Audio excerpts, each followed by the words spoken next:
What if I told you there's a story where a man, a digital age pioneer, a so-called crypto king, died and took with him a secret that could unlock $250 million? Not in a vault, not in a bank, but in the ethereal, untraceable world of cryptocurrency. And that the only key to this fortune was in his head. They say he died. They say it was a tragedy. But a growing chorus of whispers, of code-breaking detectives, and of devastated investors, believes it's something else entirely. And a chilling question remains: is the crypto king really dead? Or did he just vanish? The first sign of trouble wasn't a bank alarm or a police siren. It was a digital whisper, spreading across the internet. In late 2018, customers of Canada's largest cryptocurrency exchange, QuadrigaCX, began noticing something was wrong. Withdrawal requests, once processed in days, were now taking weeks, then months. Gerald Cotten, the company's young and charismatic CEO, was nowhere to be found. The company's silence was deafening. Investors, who had poured their life savings, their inheritances, and their retirement funds into this seemingly bulletproof platform, were gripped by a quiet terror. Their money was trapped in a digital black box, with no one to answer the phone. Then, on January 14, 2019, QuadrigaCX finally broke its silence.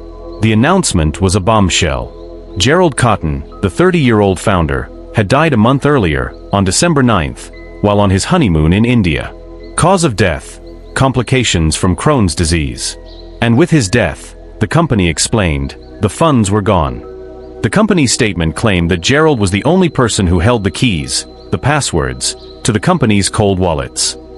These were offline digital storage devices where the vast majority of Quadriga's crypto was supposedly kept, safe from hackers. The money, they said, was in a digital fortress. And only he knew the combination. To understand the end, you have to go back to the beginning. Gerald Cotten was not just a CEO, he was a child of the internet. As a teenager, operating under the alias Scepter, he was a prominent figure on a forum for what were essentially online Ponzi schemes. He was a natural at this digital game, a master of deception from a very young age.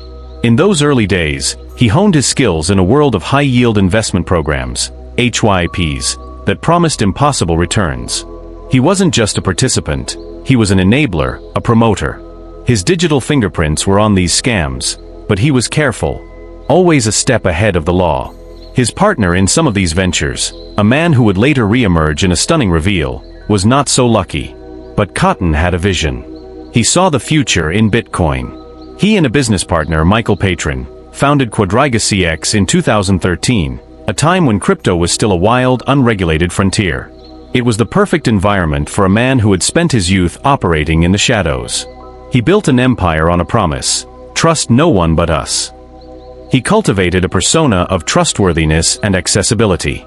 He was the face of the company, the public voice. He told people their money was safe, stored on paper wallets in secure locations. He reassured them with a calm, professional demeanor.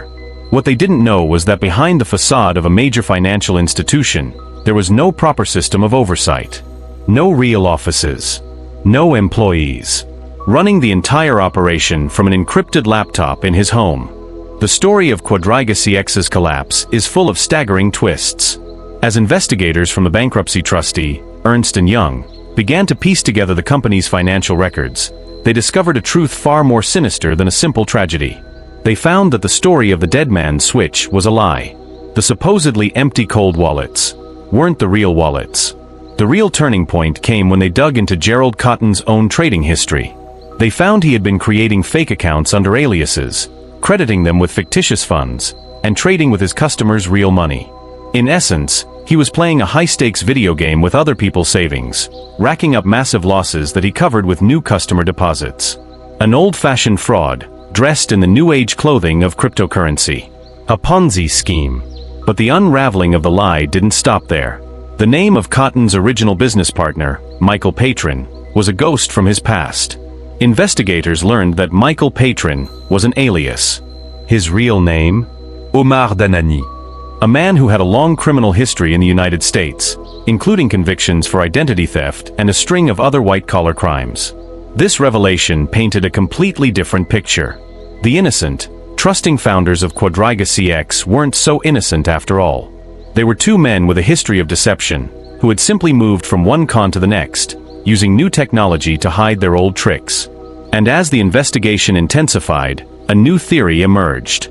One that seemed too wild to be true, but in this story, nothing was out of the question. What if Gerald Cotten was not dead?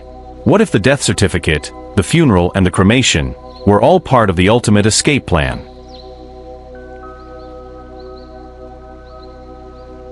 What kind of person orchestrates a fraud of this scale? A digital psychologist might say that Gerald Cotten displayed the classic traits of a high-functioning sociopath. A total lack of empathy. A supreme confidence in his ability to deceive. A pathological need to control every aspect of his environment. From a young age, he had mastered the art of creating personas. Scepter was just the first.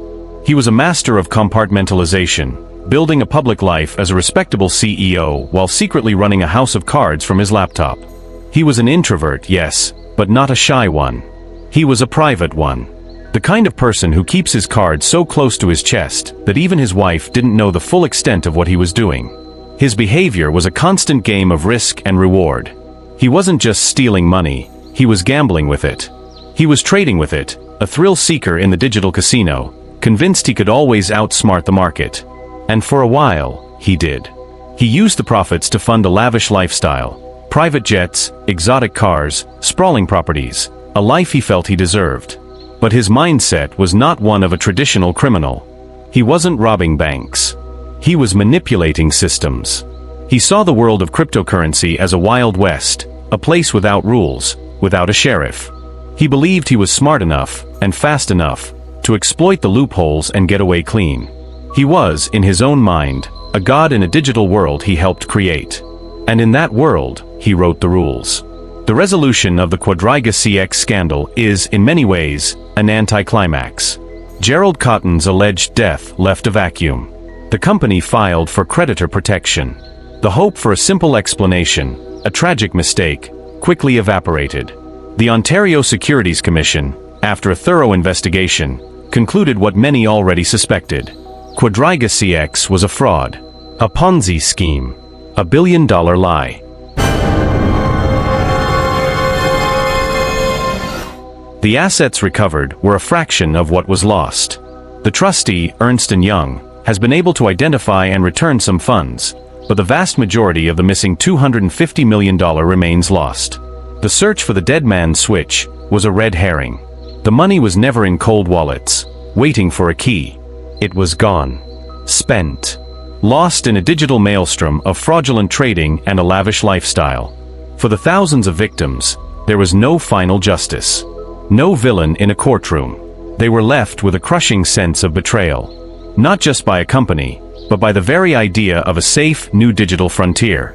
They had trusted the technology, and they had trusted the man behind it.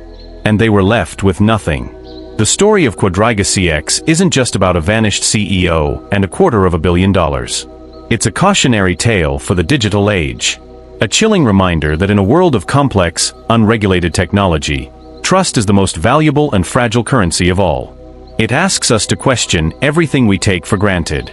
Is a death certificate enough proof in a world where you can fake an identity and a digital footprint? In a world where money is just a string of code, what is the value of a promise? And as the digital world grows more complex, and our lives become more intertwined with code, we are left with a single haunting question. The kind of question that keeps you up at night.